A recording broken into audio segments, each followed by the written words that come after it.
camera died on me. Okay. They don't want to see the student with the perfect 1600 and the SAT and a 4.9 GPA. If he has no extracurriculars, what's the point of letting him in? They would rather see the guy with a 4.2 GPA and maybe a 1510 SAT, but he has a YouTube channel, but that is generating him over 20,000 per month. Who would you rather choose? Would you choose the student who just takes all the classes to get the highest GPA, or would you choose the student who chose something outside of school that is actually demonstrating his capabilities? The advice we get sometimes is very wrong.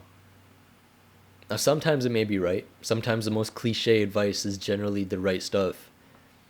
But some of the stuff it needs analyzing. And this is what I plan to do with essentialism as well. I plan on essentializing my information. Where do I get it from? Who do I get it from? If you essentialize your entire life, it comes with sacrifices. There will be those days you won't be able to go out with your friends. There will be those days where you can't eat a little bit extra dessert because you want to maintain your low body fat, because you have a bodybuilding competition coming up. There will be those days where you don't go out to the party because you don't want to miss out on the calculus test on Friday. And I'm thinking just on the level of teenagers. With adults, it's much higher. Those compromises they have to make. And once you're at that age, you don't really want to sacrifice anything. You just want it to be smooth. It's not your fault, it's your brain's fault. Evolution was like that. Neuroplasticity slows down after the age of 25, which is basically your ability to change your brain. You may not be able to change your brain, but what you can change are your habits. Oh yeah, you've probably heard this, but your habits determine your day. And I saw a quote from Aristotle that said, "Excellence is not an act, but a habit." And and again, ties back into self-acceptance.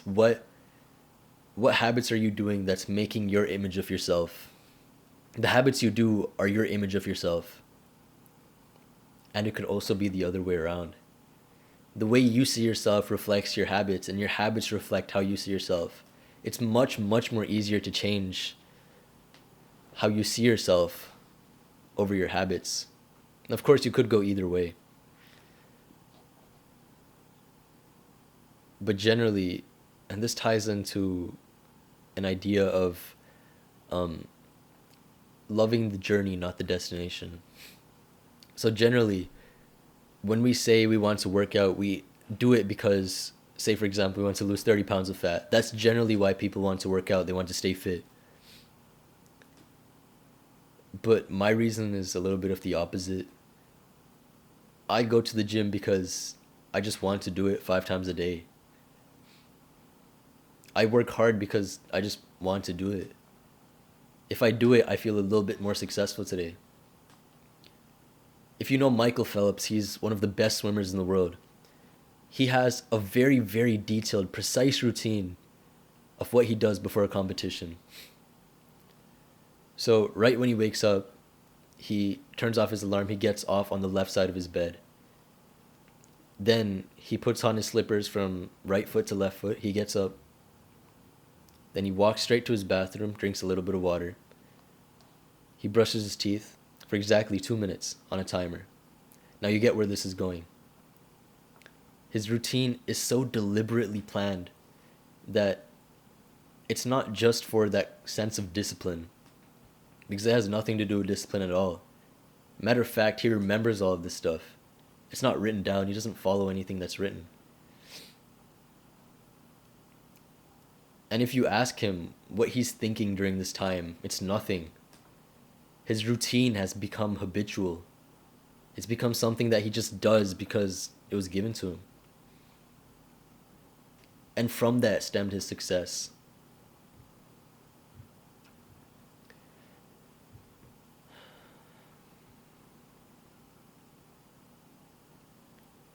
if you make a routine and get to that point of following it down to the minute every single day, you don't need to worry about becoming successful. Your biggest issue at that point will be, am I doing the right things in my routine? Success will come to you. Set one essential purpose. Base all of your decisions, your entire day around it. Wait for about a year or two, and you will get there, depending on how much time you give it. Now, people say there's something called the 10,000 hour rule, where you can't reach success until you spent 10,000 hours doing it. Well, I don't think it's 10,000 hours. I think it's 10,000 iterations, because I can spend an hour doing a problem, but if I just spent maybe 5 minutes doing that same problem, because I had a little bit more knowledge, then I pretty much got the same amount of work done than I did if I had 1 hour of work done. So it's not about 10,000 hours. You don't need to wait 10 years to reach that point of success. It might take one, maximum two. You will get somewhere far. Follow that routine. Like literally this, you know what, I wasn't going to make this video on success, but I can kind of give it to you. The main vital few things. Follow a routine. Base your entire routine around one essential thing, and learn to self-accept. Don't worry about any of the outcomes of what happens. And the 4 main habits that you need to put in your day. Gratitude journaling, at least 3 points, very tiny things every day.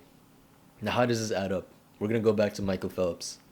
Whenever he followed his routine, he thought about it like this. Okay, I got up, and I got up on the left side of my bed. Okay, that's a win. Okay, I'm gonna put my slippers in, from my right foot in, then my left. Okay, that's another win.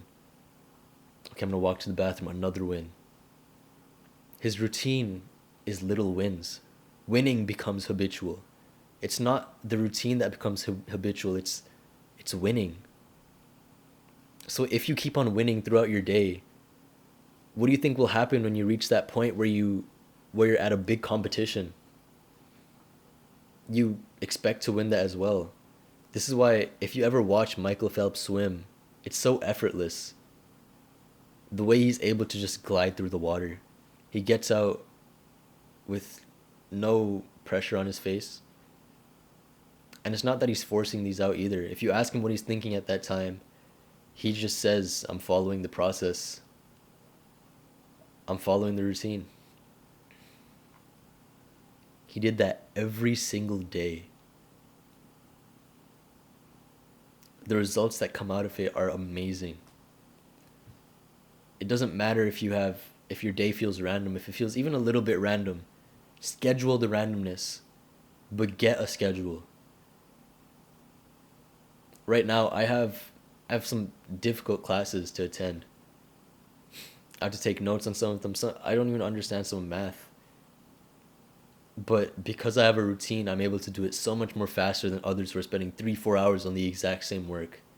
Because I essentialized. I learn what I need to. I do what I need to. I get it done. That is it.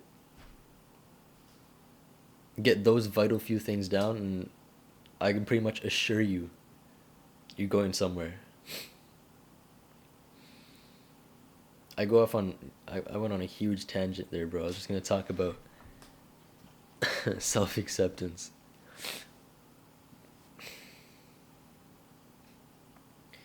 But yeah, I mean, that's really it. The only thing I can tell you is don't beat yourself over trying to achieve things. That's one of my biggest mistakes. Actually, you know what? I'll just make another video on mistakes. Alright, bye.